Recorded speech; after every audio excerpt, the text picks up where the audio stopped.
তো মালাউনি এমনই একটা দেশ, ওদের সাথে চায়নার কোনো সম্পর্ক নাই, ওদের সাথে মালদ্বীপের কোনো সম্পর্ক নাই, ভুটানের সম্পর্ক নাই, শ্রীলঙ্কার কোনো সম্পর্ক নাই, এবং সব সময় ওরা সমস্ত দেশের উপরে হস্তক্ষেপ করায়।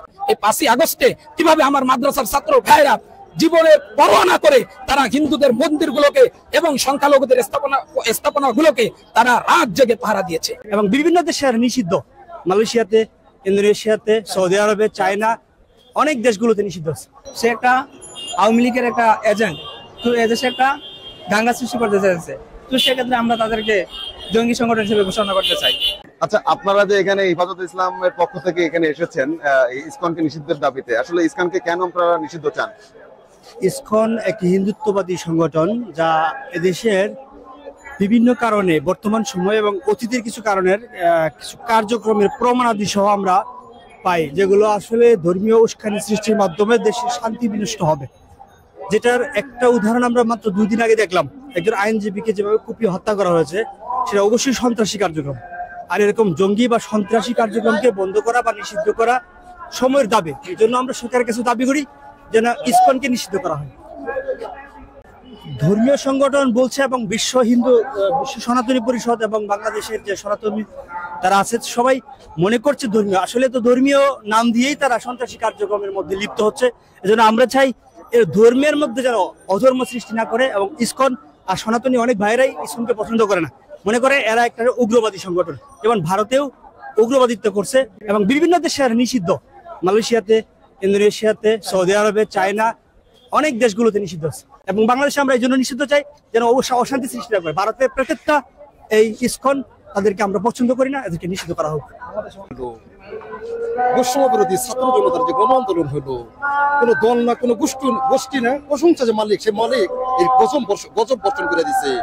ইসকন বর্তমানে আবার যে ইসকন আসছে, what is the means ISKCON? ISKCON একটা পুরুষ শাসিত মুসলিম সমাজে, যেখানে আপনার 92% পুরুষ শাসিত মুসলিম, সেখানে ইসকন বলতে কোনো ওয়ার্ড নাই। সেখানে কেন তারা আপনার চিটাগং একটা আইনজীবী, উনি হচ্ছে মুসলিম এবং পিওর মুসলিম, সে তাকে যে হত্যাটা করছে, ইসকন কি করতে পারবে? নরেন্দ্র মোদী কি করতে পারবে? এগুলো উস্কানি দিয়ে কোনো লাভ নাই। তাহলে আর একটা মহামারী ঢুকবে। আজকে আমি কে বলতেছি, আল্লাহ পাক যাকে বলাইতেছে আমি বলে দিলাম, আর একটা নতুন কিছু কাহিনী হবে। যদি পুরুষ শাসিত মুসলিম সমাজে কোনো বাজেয়াপ্ত মহিলা, ওর যত ধরনের চক্র থাকুক, যত ধরনের চাপ থাকুক, কোন চাইলে আল্লাহ সুবহানাহু ওয়া তাআলা কোনো দিনও ওরা কিছু করতে পারবে না। ইসকন সম্পূর্ণভাবে নিষিদ্ধ একটি সংগঠন।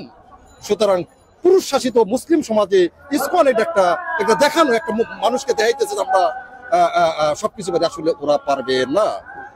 তো সর্বপ্রতি সমস্ত মুসলিম ভাইদেরকে সতর্ক থাকার জন্য আমি অনুরোধ করছি, এবং ইসকন বলতে কোনো যেন ওয়ার্ড জানে কোনো কিচ্ছা কাহিনী জমিনে না করতে পারে।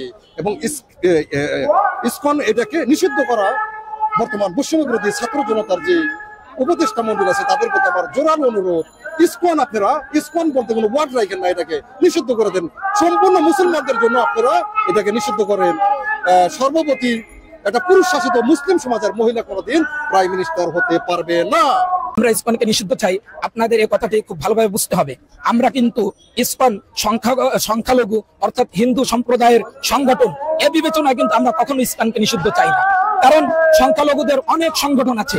আমরা যদি ঠিক সংখ্যালঘুদের সংগঠনগুলোকে নিষিদ্ধ চাইতাম, তাহলে কিন্তু আমরা বিভিন্ন ধরনের যে সকল সংগঠন রয়েছে, এমনকি আমরা এই কথা দাবি করতাম, আমরা হিন্দু, বৌদ্ধ, খ্রিস্টান যে সকল সংখ্যালঘু সম্প্রদায় দেশে বাস করে তাদেরকে আমরা নিষিদ্ধ চাই, এদেশে তারা থাকতে পারবে না। কিন্তু না, আমাদের বিজ্ঞ আলেম ওলামাদের বক্তব্য আপনারা শুনবেন, আমরা এবং আপনারা শুধু শোনা না, আপনারা দেখেছেন এই 5ই আগস্টে কিভাবে আমার মাদ্রাসার ছাত্র ভাইরা জীবনের পরোয়া না করে তারা হিন্দুদের মন্দিরগুলোকে এবং সংখ্যালঘুদের স্থাপনাগুলোকে তারা রাত জেগে পাহারা দিয়েছে। এবং আমাদের সুস্পষ্ট বক্তব্য হলো, যারা সংখ্যালঘু সম্প্রদায় তারা যদি এদেশে অশান্তিতে বসবাস করতে থাকে, প্রয়োজন আমরা আমাদের জীবন দিয়ে তাদের শান্তি ফিরিয়ে আনার চেষ্টা করব। কিন্তু যারা সংখ্যালঘুতার নামে এদেশের সম্প্রীতিকে বিনষ্ট করতে চাইবে, এদেশের শান্তিকামী মানুষের মাঝে অশান্তি সৃষ্টি করতে চাইবে, তাদেরকে কিন্তু আমরা কখনো এদেশে সামান্য সময়ের জন্য আশ্রয় দেব না। সুতরাং আপনাদের এই কথা ভালো করে বুঝতে হবে, আমাদের এই আন্দোলন, এই তৎপরতা, এটা কিন্তু হিন্দু সম্প্রদায়ের বিরুদ্ধে নয়। এটা যারা জঙ্গি সংগঠন, যারা এদেশে অশান্তি সৃষ্টি করতে চায়, যারা সাম্প্রদায়িক দাঙ্গা সৃষ্টি করতে চায় তাদের বিরুদ্ধে, চাই সে হিন্দু হোক, চাই সে মুসলিম হোক, চাই সে বৌদ্ধ হোক, খ্রিস্টান হোক, যে কোনো ধর্মের হোক, আমরা কিন্তু কোনো পরোয়া করবো না। আমাদের আন্দোলন যারা সাম্প্রদায়িক দাঙ্গা সৃষ্টি করে, যারা এদেশের সম্প্রীতিকে বিনষ্ট করে, তাদের বিরুদ্ধে, চাই সে যে কোনো ধর্মের হোক না কেন। সুতরাং ইসকনের বিরুদ্ধে সাইফুল ইসলাম হত্যার মাধ্যমে এবং বিগত ফ্যাসিস্ট আমলে যে সকল অপকর্ম তারা করেছিল, যা আমাদের সামনে আসতে শুরু করেছে, সে সকল ঘটনা বিবেচনায় আমরা ইসকনকে নিষিদ্ধ করতে চাই। কারণ আমাদের সামনে কথা প্রতীয়মান, ইসকন কোনো সংখ্যালঘু সম্প্রদায়ের গোষ্ঠী নয়, ইসকন একটা সাম্প্রদায়িক দাঙ্গা সৃষ্টিকারী গোষ্ঠী, ইসকন একটা জঙ্গি সংগঠন। এ কারণে আমরা ইসকনের নিষিদ্ধ কামনা করছি। আমরা ওদের কর্মকাণ্ড যদি হাতাইতে দেখি, একটু চিন্তা করে দেখি যে সাইফুল ইসলাম আলিফ ভাইকে হত্যা করেছে আইনজীবী, এরপরে আবার মূর্তির পায়ে যে কোরআন শরীফ রাখছে এটাও ওরা করছে, এবং এইভাবে হাসিনার সরকারকে সহযোগিতা করেছে। এরপরে আপনারা জানেন যে ওদের কোনো লোক মারা যায় না। মিডিয়াতে দেখা গেছে এক হিন্দু বলতেছে যে হিন্দুদের উপরে হামলা হয়েছে, জিজ্ঞেস করা হয়েছে আপনার এলাকায় হয়েছে, আমার এলাকায় হয় নাই, আমি দেখেছি সিলেটে। জিজ্ঞেস করছে আপনার বাড়ি কোথায়, আমার বাড়ি হচ্ছে খুলনাতে। তো সিলেটের মানুষকে জিজ্ঞেস করা হয়েছে যে আপনার এলাকায় কি কোনো হিন্দু আপনার হামলা হয়েছে, নির্যাতিত হয়েছে, কয় না আমি দেখছি সেটা খুলনাতে, যশোর, মাগুরাতে। তো এই রকমের দোয়াশার উপরে আপনার এইভাবে মিথ্যা খবর ছাপিয়ে তারা একটা ফায়দা হাসিল করতে চায়। আমরা দেখেছি যে চিন্ময় দাস কৃষ্ণর একটা আলোচনা দেখেছি যে আমরা আন্দোলন করি আওয়ামী লীগ সরকারকে শক্তিশালী করার জন্য। তাইলে ওই কথার দ্বারা যদি এইটাকে বিশ্লেষণ করা হয়, তাহলে ওরা আবার পূর্ণ আওয়ামী লীগকে বসানোর জন্য এই সংগঠন এইভাবে আপনার এই বিভিন্ন জায়গায় এবং বিভিন্ন সময় বিভিন্ন দাবি দাবা নিয়ে উপস্থাপন করতেছে। এরপরে আর ভারত আমাদের সাথে একটু হইলেই আপনার সংখ্যালঘু কাঠ খেলায়। আমরা দেখেছি বাংলাদেশের মধ্যে কোনো হিন্দু মন্দিরের উপরে কোনো মসজিদ করা হয় নাই। এটা সারা বাংলাদেশে সবাই ইতিহাসের রচিত, কোনো এই রকমের কোনো ইতিহাস নাই। কিন্তু আমরা দেখেছি ভারতের রাম মন্দির, বাবরি মসজিদের উপরে রাম মন্দির করা হয়েছে ভারতের গুজরাটের কসাই, এই খুনি কসাই। এরপরে আপনার মসজিদে ওর বাহিনী হামলা করেছে, গেরুয়ার পতাকা বেঁধেছে। আবার সেই একই কাহিনী আবার আমাদের সেই আপনার চট্টগ্রামে করা হয়েছে। এরপরে আবার এই রকমের আলিফ হত্যা করা হয়েছে, এই রকমের আরো কত ভাইদেরকে যে হত্যা করা হয়েছে, যেটা আমি আর আপনি কুলাতে পারবো না। আমার প্রশ্ন, এখানে হাসনাত আব্দুল্লাহর উপরে যে হামলা করা হয়েছে, 2 বার তাকে ট্রাকে চাপ দিয়ে মারা হয়েছে, মারার ষড়যন্ত্র করা হয়েছে। আমার এখানে স্পষ্ট, তাহলে আমি বুঝতে পারবো এটা ইসকন করাইছে। এবং জাহাঙ্গীর আব্দুল্লাহ স্যার জাহাঙ্গীর, তাকে হত্যা করা হয়েছে গাড়ি অ্যাক্সিডেন্টে, ওইটাও ইসকন করাইছে। এবং আইনুদ্দিন আল আজাদ যিনি আছেন, আইনুদ্দিন আল আজাদ যিনি আছেন, তিনিও গাড়ি অ্যাক্সিডেন্টে। আমি বলতে পারি ওই ব্যাপারে ইসকনের বিরুদ্ধে মামলা হোক, যে এই হত্যা মামলা করেছে আইনুদ্দিন আল আজাদকে আপনার হত্যা করেছে, গাড়ি চাপা দিয়ে হত্যা করেছে, সে গাড়ি অ্যাক্সিডেন্ট করে হত্যা করেছে। এটা করাইছে, এইটা করাইছিল কারণ হাসিনার বিরুদ্ধে ওই আইনুদ্দিন আল আজাদ সবচেয়ে বেশি কথা বলতো। এই জন্য ষড়যন্ত্রমূলক ভাবে সাক্ষী না রেখে তারা এই হত্যাকাণ্ড চালিয়েছে। তো আমার দাবি হচ্ছে ডক্টর ইউনূসকে, আমরা শান্তিপূর্ণ মুসলমান, আমরা দেশের আমি নিজে মন্দির পাহারা দিয়েছি, বৌদ্ধ মন্দির পাহারা দিয়েছি, এবং সেখানে ছোট ছোট বাচ্চাদেরকে কোলে নিয়ে ওদেরকে চকলেট খাইয়েছি। এরপরে বলেছি আপনারা আমাদের ভাই। ওই সমস্ত মানুষদেরকে, বৌদ্ধ ধর্মের লোক, খ্রিস্টান ধর্ম, উত্তর বাড্ডায় একটা মন্দির আছে, সেখানে আমরা গিয়েছি। এরপরে খ্রিস্টান পাড়া আছে মহাখালী, এরপরে আপনার শাহাদাতপুর, ওইখানে একটা গির্জা আছে, সেখানে গিয়েছি। আপনারা আমাদের ভাই, আপনাদের যখন কোনো সমস্যা লাগবে আমরা জান বাজি রেখে আমরা আপনাদেরকে সহায়তা দেব এবং নিরাপত্তা দেব। কিন্তু আপনারা অসাম্প্রদায়িকতা আপনাদের দলের মধ্যে যদি থাকে, তাহলে এটা আপনারা তাদেরকে বারণ করবেন। আমরা আপনাদের পাশে আছি, আমি একা নয়, 18 কোটি মুসলমান আমরা আপনাদের পাশে আছে। আপনারা আমাদের ভাই, আপনারা আমাদের দেশীয়। কিন্তু বর্তমানে ইসকন এটা কোনো রাজনৈতিক দল, এটা কোনো ধর্মীয় দল না। কারণ এরা হাসিনাকে বসানোর জন্য, আপনারা জানেন যে অপচয় হাসিনাকে বসানোর জন্য অনেক চেষ্টা করতেছে। আপনারা জানেন এই ধর্মীয় দাঙ্গা করে হায়দ্রাবাদ আমাদেরকে দখল করেছে, আপনারা জানেন। এরপরে এরকমের আরো রাষ্ট্র দখল করে এখন তারা স্বপ্ন দেখছে এই বাংলাদেশ দখল করে আপনার অখণ্ড ভারত গড়ার স্বপ্ন দেখছে। আমি বলতে চাই মোদিকে আমি বলতে চাই, তোর কখনো এই স্বপ্ন পূরণ হবে না। আমরা মরতে জানি, আমরা দেশের জন্য মরবো, আমরা দেশের জন্য জীবন দিয়েছি ৭১-এ, আবারও দেব। আমরা ওহুদের প্রান্তে দিয়েছি, আমরা বদরের প্রান্তে দিয়েছি। তো একটা ব্যাপার হচ্ছে এই মুসলিম পবিত্র ভূমিকে কোন কাফের বেঈমান এবং যারা এই দেশ সম্পর্কে ষড়যন্ত্র করবে আমরা তাদেরকে রুখে দেব। এবং আমরা দেখেছি আপনার এমনই একটা দেশ মালাউন, তো মালাউনি এমনই একটা দেশ, ওদের সাথে চায়নার কোনো সম্পর্ক নাই, ওদের সাথে মালদ্বীপের কোনো সম্পর্ক নাই, ভুটানের সম্পর্ক নাই, শ্রীলঙ্কার কোনো সম্পর্ক নাই। এবং সব সময় ওরা সমস্ত দেশের উপরে হস্তক্ষেপ করায় এবং ওদের নীতি চালানোর জন্য ওরা মানুষকে চাপ দেয়। এবং এখন বাংলাদেশের সম্পর্কে আপনার সংখ্যালঘু কার্ড খেলতেছে, এই সমস্ত ষড়যন্ত্র মোদি করতেছে। মোদিকে আমি একটা বার্তা দিতে চাই, এই বাংলাদেশ নিয়ে আর কোনো তোমার দাসী সে আর বাংলাদেশে নাই।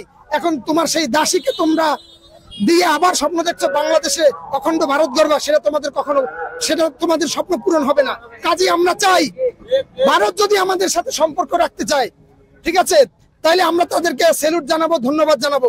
কিন্তু উগ্রতা দিয়ে এবং প্ল্যান করে তার দাসীকে আবার ক্ষমতা এনে আবার দাসত্বের শৃঙ্খলে আমাদেরকে আবদ্ধ করবে, এই শৃঙ্খলা আমরা মেনে নেব না, এই দাসত্ব আমরা মেনে নেব না। তো এই জন্য আমি বলতে চাই, আমরা শান্তিকামী মুসলমান, আমাদের যারা হেফাজতের যারা রয়েছিলেন তারা সুন্দর বক্তব্য দিয়েছেন, আলোচনা করেছেন, আমি তাদেরকে স্যালুট জানাই। আর আমরা শান্তিপ্রিয় মুসলমান, তো আমরা এই বাংলাদেশের শান্তিকে বজায় রাখতে চাই। এই জন্য আমরা কোনো মিছিল করি নাই, মিটিং করি নাই, আমরা জাস্ট প্রতিবাদ জানিয়েছি। ধন্যবাদ। দর্শক, আপনারা দেখতে পাচ্ছেন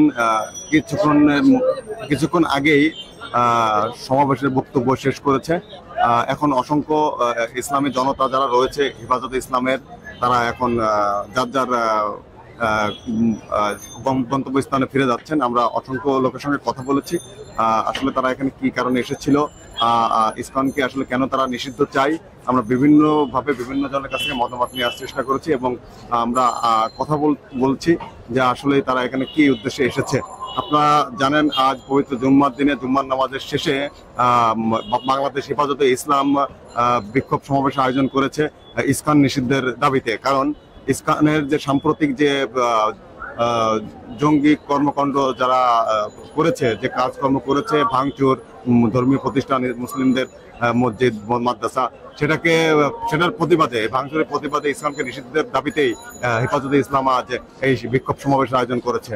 তো দেখতে পাচ্ছেন অসংখ্য হেফাজতে ইসলামের মুসলিম জনতারা বের হয়ে যাচ্ছে, প্রোগ্রাম শেষ হয়ে গেছে, যার যার গন্তব্যস্থলে তারা ফিরে যাচ্ছে। আমরা আরো কিছু লোকের সঙ্গে কথা বলবো এখন, আসলে তারা আসলে এখানে কি কারণে এসেছিল, আর ইসকনকে কারণে তারা নিষিদ্ধ চায়।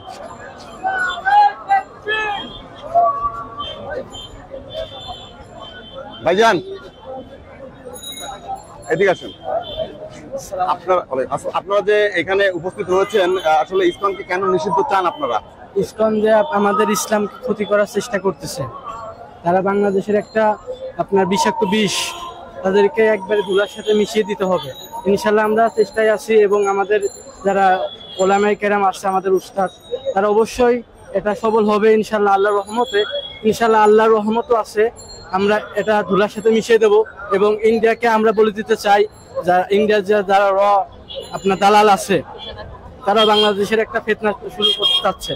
কিন্তু তারা যদি এরকম ফিতনা শুরু করে, তারা চাচ্ছে বাংলাদেশে একটা হই হুল্লার হোক, তাতে একটা ঝামেলা হোক, ঝামেলা হওয়ার কারণে তারা সুযোগ পেয়ে যাবে যেন ইসলামকে আমরা ক্ষতি করতে পারি। কিন্তু না, তারা যদি একটা টোপ দিছে আমরা ওই টোপ খাবো, এর কোনো মানে নাই। আমাদের উস্তাদরা যা আছে, যারা বড়রা যেটা বলবে সেটাই, ইনশাল্লাহ আমরা কামিয়াবি হব এবং ইসলামকে বিজয় করবো ইনশাল্লাহ। ভাই একটু কথা বলি, ইসকনকে কেন জঙ্গি সংগঠন মনে করেন আপনারা? তাদের কার্যালয় আপনারা দেখেছেন, তাদের অবস্থান কি, তাদের আচার আচরণ হচ্ছে জঙ্গিদের মতো, বুঝে নাই তো? মুসলমানদের উপর আক্রমণ করতেছে, তাছাড়া শুধু মুসলমান না, সে একটা আওয়ামী লীগের একটা এজেন্ট, তো এদেশে একটা দাঙ্গা সৃষ্টি করতে চাইছে। তো সেক্ষেত্রে আমরা তাদেরকে জঙ্গি সংগঠন হিসেবে ঘোষণা করতে চাই, তাদের কার্যলিত জঙ্গিদের মতো।